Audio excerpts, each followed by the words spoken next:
monitoring of the team? How do you monitor?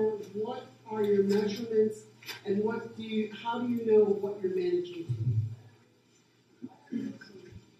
I guess I'll take that. So the many of the can't hear you. Oh, is this on? Yeah. Okay. Usually that's never a problem for me. My colleagues will tell you I usually have the loudest voice going. So, at any rate, so municipalities many times in their development agreements identify a certain number of vehicle trips that they would like to have reduced from a development.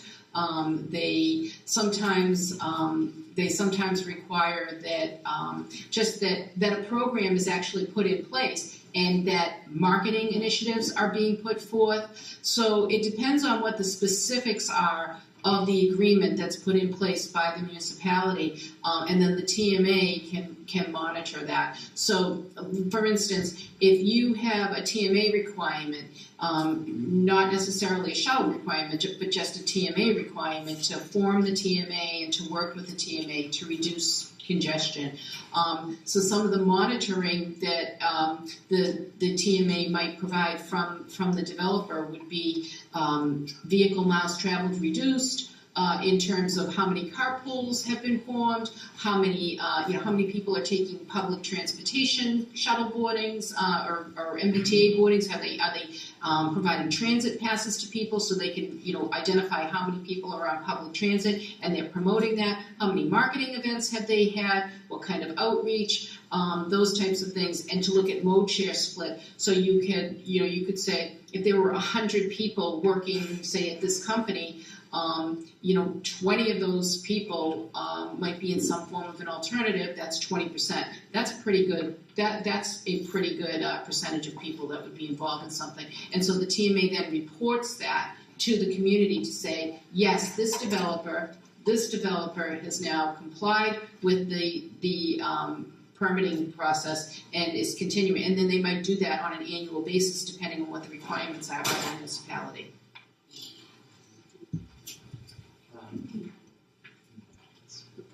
I have a question for Jim.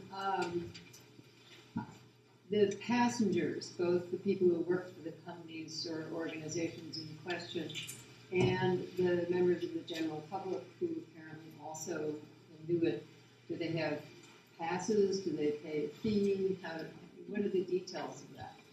That's a great question. So for the member businesses, we issue a little 3/4 inch by 3/4 inch sticker, and you just show that to the driver to get on. And we're also open for a cash fare. And the reason we chose cash fare is that most everybody still has a greenback dollar or two in their wallet, and it's universally negotiable.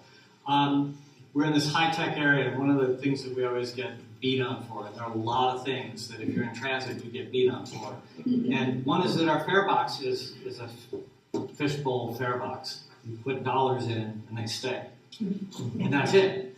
So there's no smart card, there's no reader, there's none of these things. And Monica's going to tell you, she's able to do this a lot more high-tech than we are, and some of the other TMAs are. But we wanted access, and we're very small. We only have 3 employees.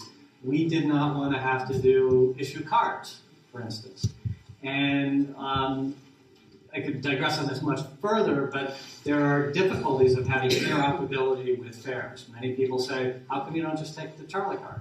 And it's going to be way too long a digression for me to say why we don't. So again, the easiest way for general public is just to use cash dollars. What's the charge?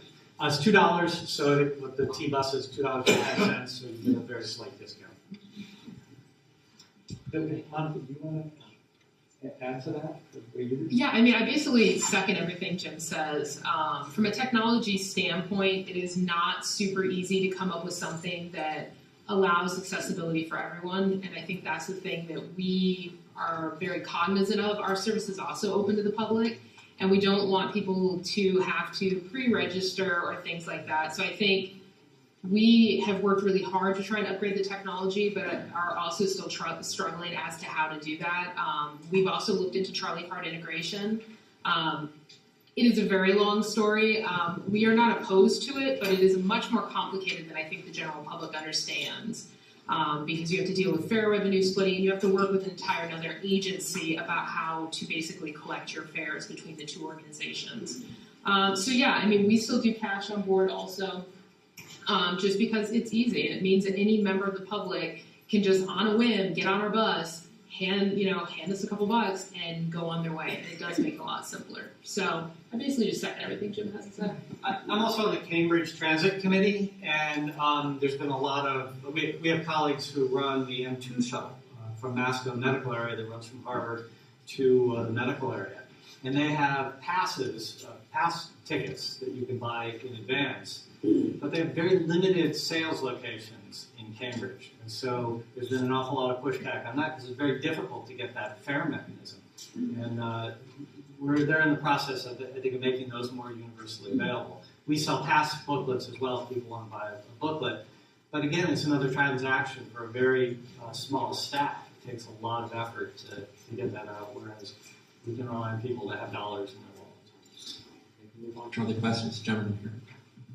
Hello. So I think it was Andrea who mentioned the idea of bike infrastructure and the implement biking. Do you only do shuttle buses and any sort of program similar to the Hubway regarding bikes? And kind of adding to that, do any of your shuttle buses have the bike racks similar to what MBTA does to place a bike if somebody's doing a park bike / shuttle commute? So I will definitely defer to my colleagues on the shuttle piece, but I will talk a little bit about the biking infrastructure, because one of the big things that I have suburban TMAs, and one of the big three things that we do is biking and bike infrastructure. So we do a lot of advocacy for bike infrastructure, and we also work with the communities and with Mass Bike to develop bike infrastructure with MAPC to develop the bike plans, with the communities, and we promote biking. We run the Mass Commute Bicycle Challenge, as I mentioned, to promote biking. So we do as much as we possibly can.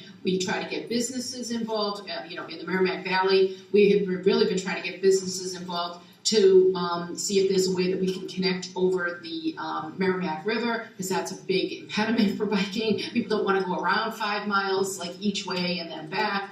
It makes it a little more difficult for folks. So we do a lot of that. And then certainly we promote in the city of Salem, they have a bike share program called Salem Spins, because Hubway has not come out to our area yet. And so that's something that right now I'm working with the city of Salem and the city of Beverly to try to regionalize that Salem Spins program so that it can work between the two commuter rail stations and the various businesses in Beverly. And then I also developed a pilot program on the Newburyport-Rockport line for the North Shore TMA to actually have bike access in the incoming commute to Boston, in the suburban part until where you get to Beverly, and then it stops because there's just too many people at rush hour. But there was a lot of capacity, and so what we allowed people to do was take their bikes on the train.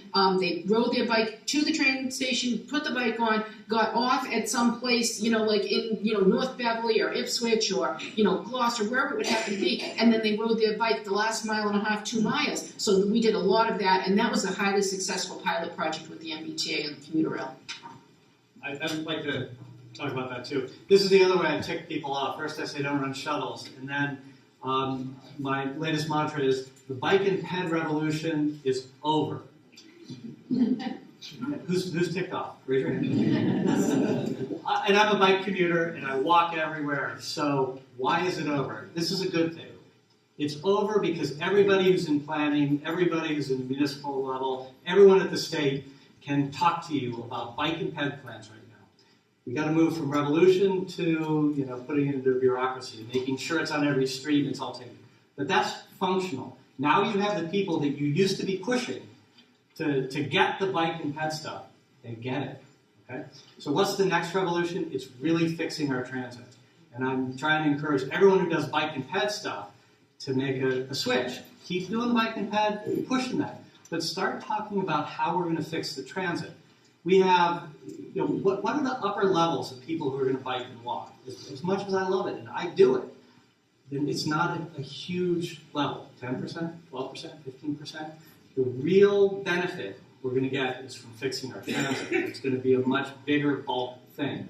So please modify. Ask that question, but also figure out transit. And we do have bike racks on our shuttle from our station to Cambridgeport.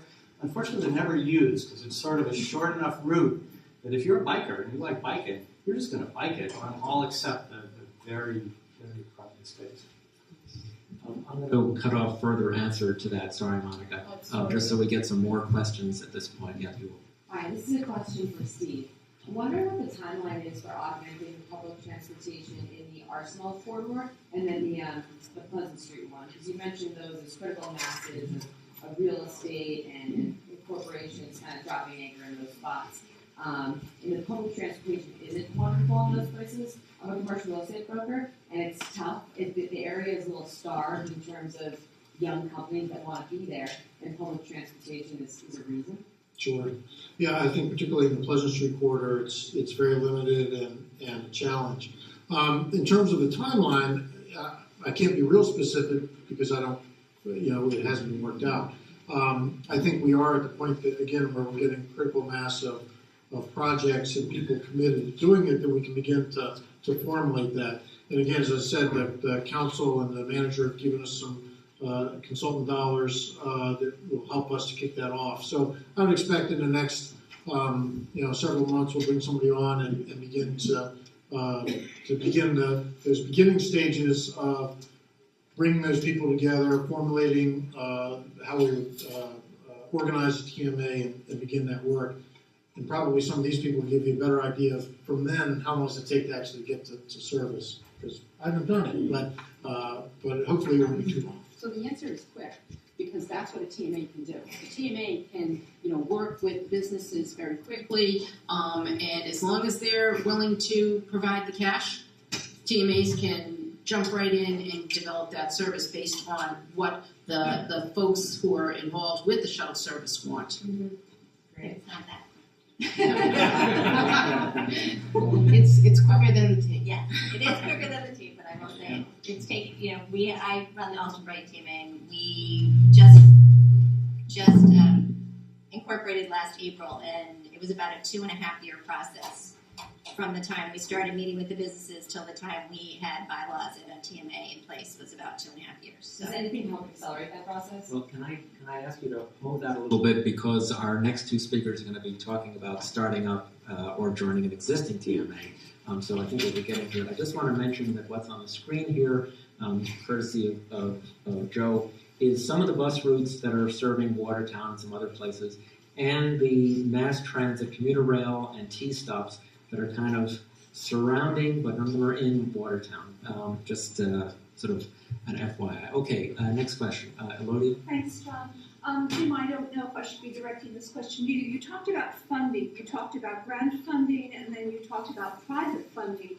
Is there an option for also adding municipal funding to that, whereby you can move kids around the town, seniors around the town, and is that part of any TMA? Because then you could get another basis for funding that you don't have to provide necessarily all these school buses and other things, but again, another revenue stream to support this. I maybe not asking the question correctly, but I hope you get my drift. Cambridge contributes about 2% to our shuttle system, not insignificant, but helpful enough. I want to toss this to our colleague that here works in Lexington. I haven't spoken yet, but I'm from Lexington, and we run Express. Yes, Lexpress and the Rev Shuttle, and I'll be talking about those in a little bit and describing how they were set up. Thank you. Thanks, John. Okay, this gentleman behind that. How many companies and organisations are willing to share shuttle services in general? There are trade-offs. If you have a corporate shuttle, it's a dedicated benefit for employees. If you have a joint service, they're on with everybody. And so there are instances in Cambridge where there are businesses that still have their own dedicated shuttle for business reasons. But again, it's a cost situation. So back in the day, Millennium Pharmaceuticals at one point was spending about $750,000 on shuttle buses around Cambridge because they had multiple locations, had to get people back and forth to all their locations. Now, through their property manager, they're spending a fraction of that they're consolidated, they don't have to get to as many locations. But to me, it's for the business, it is a business decision. Do I want dedicated service, or do I want something that might be high frequency or greater, less cost? Susan? This is for Steve. When you say that some of the new developments on Arsenal Street or on Pleasant Street have had to agree as part of their plan to participate in a TMA, does that mean either they do their own or they join if in fact a TMA is formed, or does it mean if the area puts one together, they have to participate? What does it mean to say it's part of their kind of their go-ahead, the green flag for them? Sure. Our vision would be we create a TMA, maybe 2 TMAs at the most, but probably a TMA that they would all participate in. I suppose it's possible, as Jim just said, that there could be someone who was interested in spending the revenue or the resources to have their own service, but I certainly don't think that that's a frequent situation and wouldn't anticipate that in our situation. I would expect we'd have a TMA that would serve the corridor. And again, a lot of the programs in addition to transit service as well, but that they would all be members of that. So you've already decided to do it. Mm-hmm. That's great. Go State. Okay, let's, sorry, one more question, then we'll get, I want to start off with my own question, which is there any state money available to help in either getting a TMA started or in terms of TMA operations? So I think I'll jump into that since I'm in the chair of the advocacy committee for Mass Commute, the TMA Council, as well as I was the managing director for I think it was 10 of 12 or 14 years. And so I've worked really closely actually with MassDOT to actually secure the initial funding for the TMAs, which was a 5-year funding for each TMA at $50,000, which was a huge commitment from the state government to support TMAs and what we do. That $50,000 per year, it ended up being $2.9 million over 6 years, which is actually a little less than it costs to fund the statewide TMA program, Transportation Demand Management Program, for 1 year. And we have leveraged that to $75.8 million of private investment, okay? So it was a really great thing. And the state realized that, and everything was great. And so we were negotiating our next memorandum of understanding with the state. And we got a call yesterday that said, well, we just don't have the right funding source any longer for you. So we're going to find some funding for you this year because we realize it's June and we had committed to funding you for next year. And so at this particular point, yes, the TMAs will have their funding for next year, $50,000, and we'll be working with MassDOT and with our legislators. Representative Hecht, you there? Bye. Look at your notes, please. Yes, I will. So we'll be working, we'll be working on that with our legislators because really, seriously, the state needs the state program. It's very, very important because as TMAs, as I said, they're in places where there is significant density. You have density here. In Eastern Mass, we have density. But a lot of places don't have density and they still need services. But that being said, we have $2.9 million over 6 years of investment and $75 million of private investment leveraged, almost $76 million. And that's something that this Commonwealth can't afford to lose. So just so the town of Watertown understands though too, is the Commonwealth has basically extended the contract to the existing TMAs that get funding. Alston Brighton came in after that, so Alston Brighton was not eligible for that funding. And since all TMAs in the Commonwealth are not certain what the status of this funding will be, I wouldn't put my ducks in the basket of thinking that the Watertown forming a TMA is going to get $50,000. So Alston Brighton again, is not getting that state funding because they basically extended an existing contract, and now they're saying that contract's up and there's no money for future. So again, funding. we're looking to work with our legislators to try to Make that, yes. make that case. I think Michelle wants. So I'm just gonna jump in a little bit about, there's a few programs that will help you organize. They won't run the operations of the system once it's going forward, but the District Local Technical Assistance Program, and we're waiting for the final numbers in that with the final budget, which is in conference at the legislature right now, but when the final budget is out, we'll know how much money is in the DLTA program. So that is one area that helps groups form together, work with their neighboring communities, work with partners to develop good programs. And then a program that used to be available, the Community Innovation Challenge Grant, we believe that there may be some funding in that going forward, depending on what happens with the budget. That was a place where the town of Acton, for instance, working with Maynard and Littleton and a number of its neighboring communities, got Crosstown Connect up and started that way, which is a TMA out in that part of the state, specifically by using multiple CIC grants to get moving. And then the other one is the new program that the governor is working on releasing, the Community Compact Cabinet, which I understand is supposed to be released in July.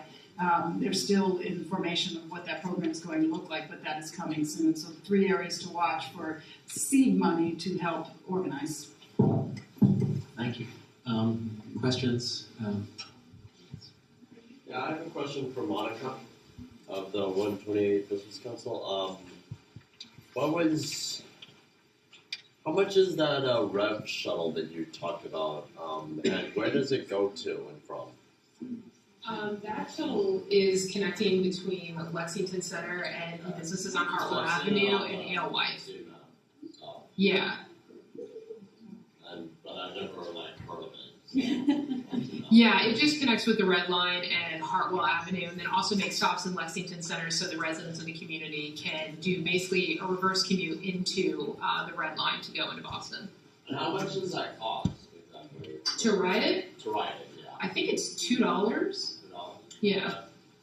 That's nice. Thank you. You're welcome. Other questions?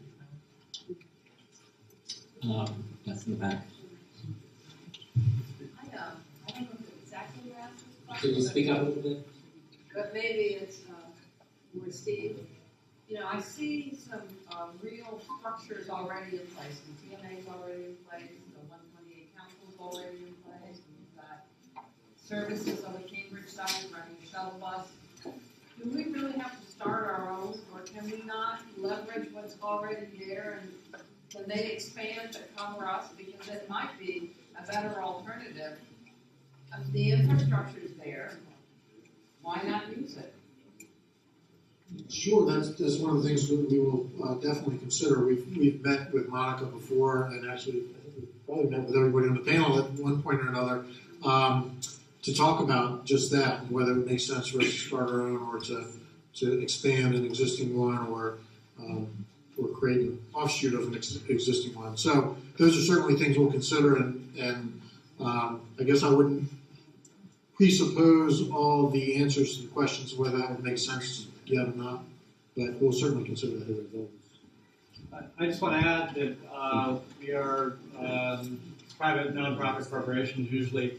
My board has decided they really want to be focused on Kendall Square. In fact, we used to provide some services in the Alewife area, and there's a new Alewife TMA that is starting up. So we probably wouldn't be available, for instance, but I would encourage you to keep talking to Monica because she does great work. Well, and like Steve said, we've been meeting with them, and if it was what made and if it was what made the most sense for your community, we would be more than happy to take you on. I'll tell you what. Okay, so let's take some more questions if you have any. I appreciated Allison's description of the things that need to be in place in order to get things going, but I didn't come away with a very clear sense about what some of the initiatives you have done, since shuttles haven't been it. What has been it? I'd love to hear more. Sure. We basically have a series of what we call 5 core programs, which address all the different options for getting into the city besides driving alone in your car. So we have a bicycle and pedestrian incentive program whereby we try to get people to walk and bike, and we give them prizes and things that relate back to their mode. So in the case of a cyclist, we might give them, a bike seat cover or just things that they might need to help with biking and walking. We have a carpool subsidy program whereby we help pay for gas for somebody that gets into a carpool. A similar one for van pooling where we help defray the cost of a van pool. So basically a lot of different programs where we try to get people to try the mode, to think about it differently. Usually it's some way, some sort of incentive, and then hopefully they continue to take that mode or work with their employer to get on the employee subsidy program. We have water transit incentives. So basically addressing all the other options that they have and making those more attractive and just marketing them, branding them and marketing them to folks. Oh, yeah, the hugest one of all. I forgot about that. I think all the TMAs have what we call our Guaranteed Ride Home program. It's basically commuter insurance. So if folks do something other than driving alone in their car and they are not able to access the way they got in, so you're a cyclist and you don't feel well and you don't want to ride home, or you're on commuter rail and you missed the last train because you had to work late, we provide you a free ride home. And so that's huge, because what we found is most people drive because of the what if, right? Well, what if my child gets sick? What if something happens and I have to stay late at work? And so it kind of takes care of the what if. We get rid of the what if for folks to be able to try alternatives. This is sort of an oddball question that I don't know if it's quite in anybody's purview, but since we are right along the Charles River, do TMAs ever work along a river? One of our first studies was looking at water shuttle, and it's a great concept. The challenge is that the river does freeze, and then the other challenge is just docking facilities. Once you get to the dock, you still then have to get to where the businesses are going, and it's very expensive to do. There's a new program out, which I can't remember the name of at the moment. There's a company that called Montague that does folding bicycles, and they've come up with a concept of trying to do sort of a park and ride type situation, where you'll park and then get on your bike and go to where you want to commute. And so they're looking for parking in Stop and Shops or at DCR parking lots that are underutilized and things along those lines. Great way to get people onto the bike paths. And so that's not an oddball question at all. The part of what we try to do is look at this in a different way. If you turn it halfway, how can you help people overcome all those reasons why they just stay stuck in their car? One further point on that. I see what we do as targeting a narrow section of people. I think there are a bunch of people out there who want to do something different and really can't for various reasons. And our goal is to try and help them overcome all those negatives to try and do something different. Anyone wants to be a bike commuter, we'll tell you 10 reasons why. The weather, the roads, people drive crazy. But you see lots of people doing bike commuting. What's the difference, and how do you get people to move? Roberta? Just one quick comment. The Arsenal Project is hosting one of the park and pedal locations, but I do have a question. Where do you find out? So there's all these shuttles going on. I had no idea that there were all these shuttles all over the region. Where does anyone find out where they are and where they're going and the routes and the possibility of popping on them? We're on Google Transit. You guys are too. So yeah, I mean, if people Google in areas in which we operate, we pop up as an option. And beyond that, we work with the municipalities to get schedules and information out to So if you go on the MBTA, I just want to clarify. If you go on MBTA, you don't pop up. No. Well, actually, no. We are on the MBTA system map. We're on the system Yeah. map, but it may not. Not in the trip planner. Yeah, on the trip planner we're not in there, but we are on their system maps. But Google Transit, and actually I think whatever Microsoft's version, we're also on there. So we work with them to make sure they always have our updated schedules and routes. What's Google Transit? Sorry, Google Maps. Yes. You talked about bikes and bike use. I think a good place to have a bike rack in Watertown is the Watertown Yard for the buses. We worked with the MBTA to locate one there. It's unfortunately their property. We put them where we can, as close as we can. Unfortunately, they seem to have a difficult time locating one actually in the yard. But we continue to work with them on just that, because I would agree with you. That's a great place for a rack. I have a question for Allison. You talked about how the Boston TMA has evolved over time and moved into Fenway and Kenmore, and then you came to realize that Alston Brighton was a different kettle of fish. Can you tell us a little bit about what kind of process, what kind of analysis you went through to determine that Alston Brighton was a different kettle of fish? And then what kind of process you went through to figure out, you said ultimately you came up with 5 core programs for Alston Brighton. How did you determine what programs suited Alston Brighton? And where did the money come from to do all that analysis? Sure. So I'll start with the analysis for basically that they weren't going to fit the existing model was basically the dialogue that we were having with the businesses. A lot of our programs downtown, as I mentioned, we're lucky in that parking is hugely expensive, not accessible. You know, people don't have access to parking. In Alston Brighton, our most expensive parking is $25 a month. A lot of it's free. So right there, we're sort of, all of our marketing materials and our messaging that we're using downtown are not working for the Alston Brighton folks because there isn't that sort of, impetus for not being able to drive. Same thing with, a lot of our, like we have a water ferry subsidy program. We have a lot of transit subsidy programs that don't translate in Alston Brighton because they're not as well served. They're underserved in that.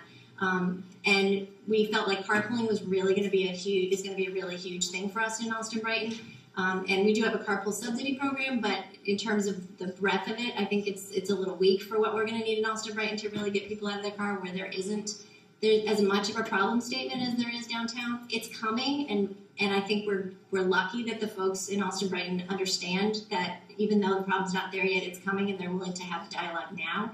But that's harder to translate to the commuters, right? So the businesses get it and they want to plan for it, but for folks who are driving in, it's still free to drive in. There's still not huge issues with construction and traffic. So we're sort of trying to look at recreating and reinventing some of those programs.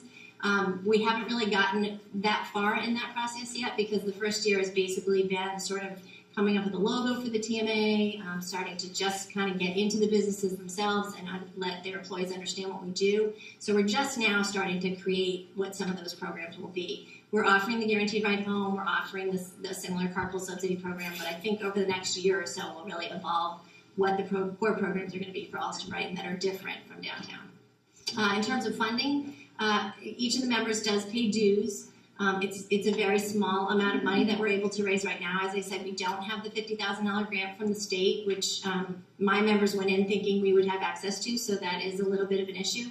All of our staffing and our office and all of that is housed by a Better City TMA, so it's kind of an in-kind contribution that a Better City TMA is doing. So all the money that we raise for dues from our members is basically just going to program and operating costs.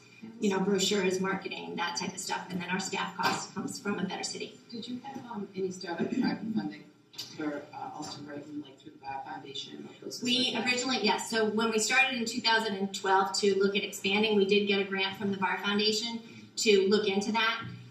And so that money was used to pay for my time while we were doing the expansion and doing the analysis.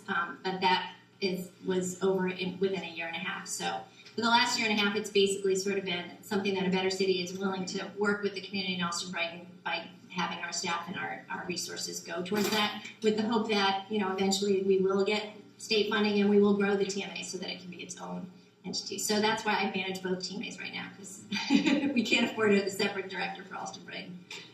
Historically, in the 90s, most of the TMAs were formed using CMAQ dollars through a TDM assistant grant program.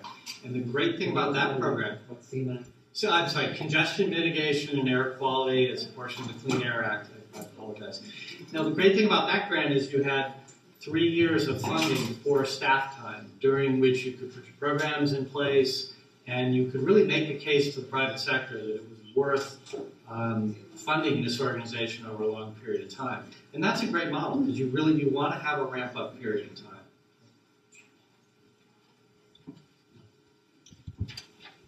Is that me? Yeah.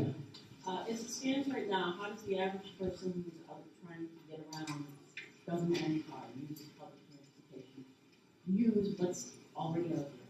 So many times I'll be standing on the side of the road waiting an hour for a bus on the T, and all these private buses are going by, and I'm like, how do I use it? I don't even know what they are, but then how do you use what's there? Or do you need it?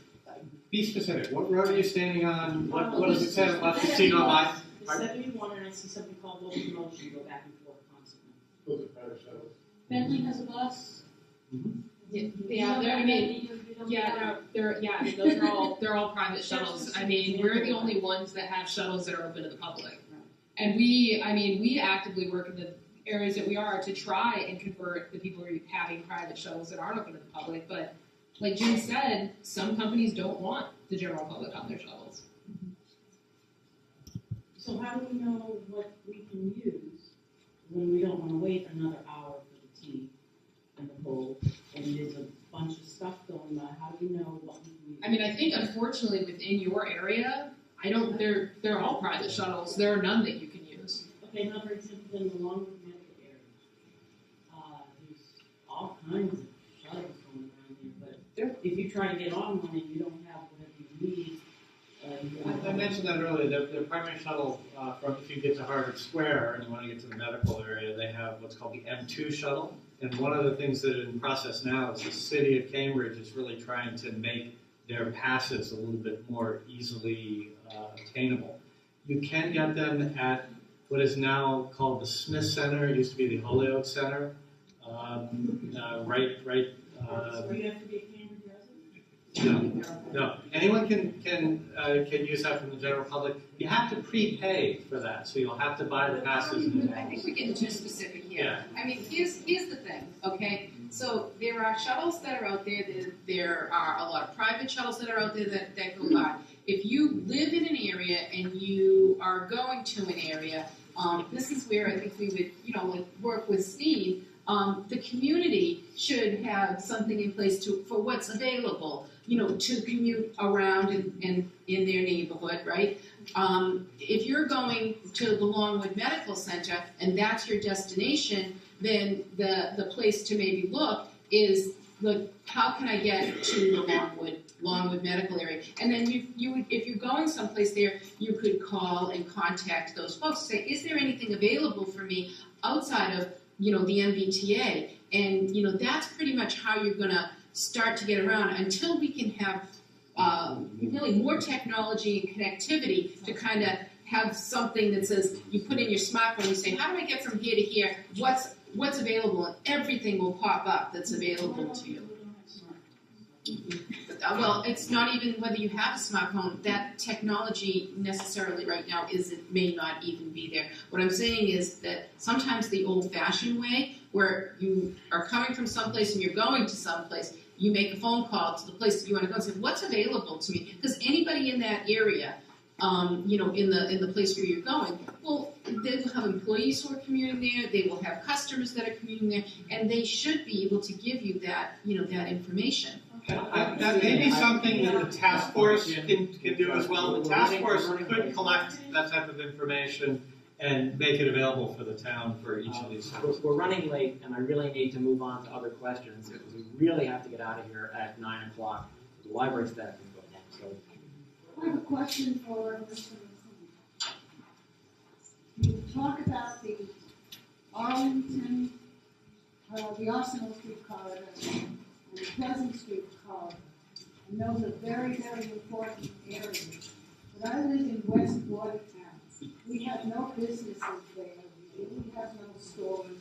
It's all small homes, very little development. And I firmly believe that you need most of your shuttles down with businesses, but the rest of us can't get to Watertown Square now. There is nothing that goes around. And you talk about not using cars and using bicycles. I beg your pardon, I'm too old to use a bicycle. I would like to stop using my car. Maybe you could consider adding the Watertown as a special corridor or some such thing for the rest of us. Sure.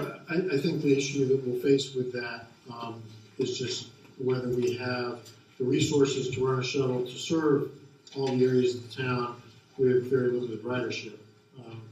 And, you know, that's a judgment that we have to make, a call we want to make.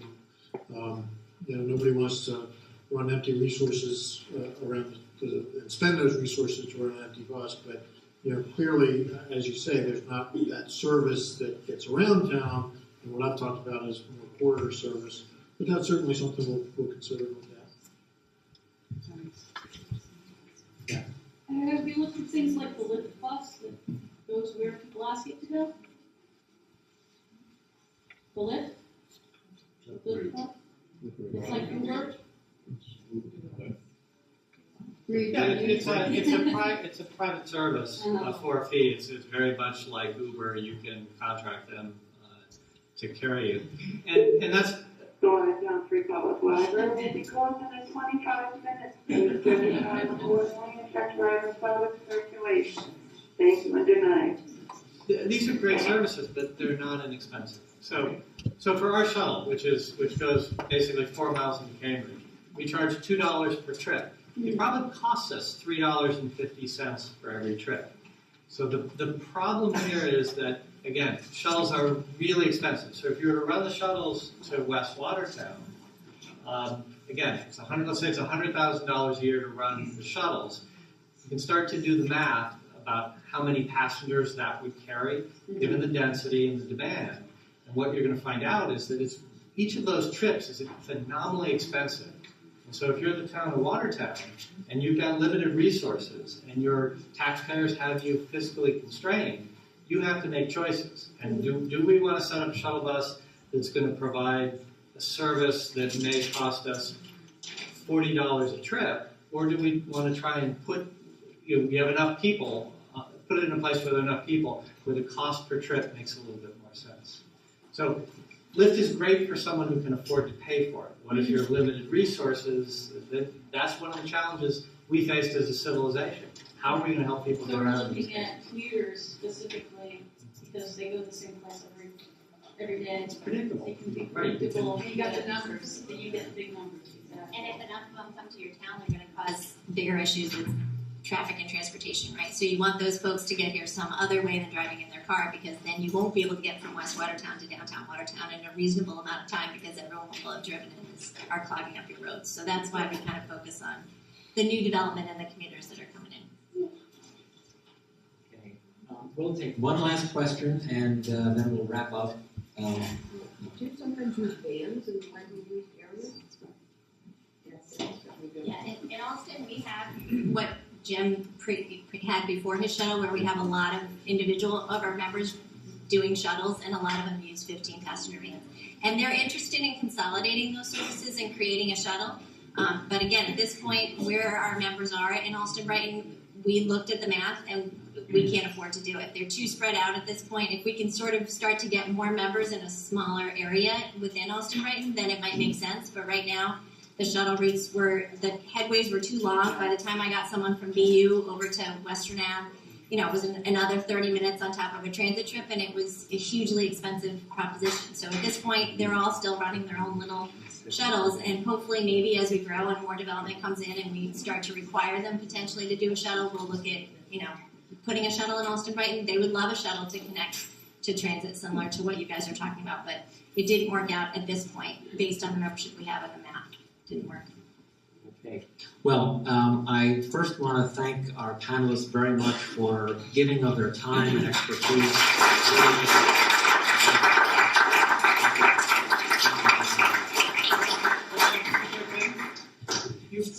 There's a lot of frustration with the T-Express. They're about to go into their 25-year plan, which is the program for mass transit. I'm sure Steve's familiar with that. So if the task force wants to get active, learn about that process and learn about the type of input that you can give the T about what they're going to be planning long term. They're supposed to review this every 5 years. They're just about to get into the new review period. So figure out what you want in Watertown and go demand it from the T as part of their plan to push. And then the second thing is Cambridge, in its wisdom, has had bike and ped committees for 15 years, 20 years. About a year and a half ago, they started a transit committee. So you guys are right in pace with your transit task force with Cambridge on this and raising it as an issue. That group meets the first Wednesday of every month, except July. So next month it won't be meeting. Come to the meeting, sit in, hear what they're talking about in Cambridge about working with the T, and speak up in the public comment period about how we tie those two communities together. I'd love to see a couple people come in and add to the conversation we've got going. Thanks. Before everybody leaves. Before everybody goes.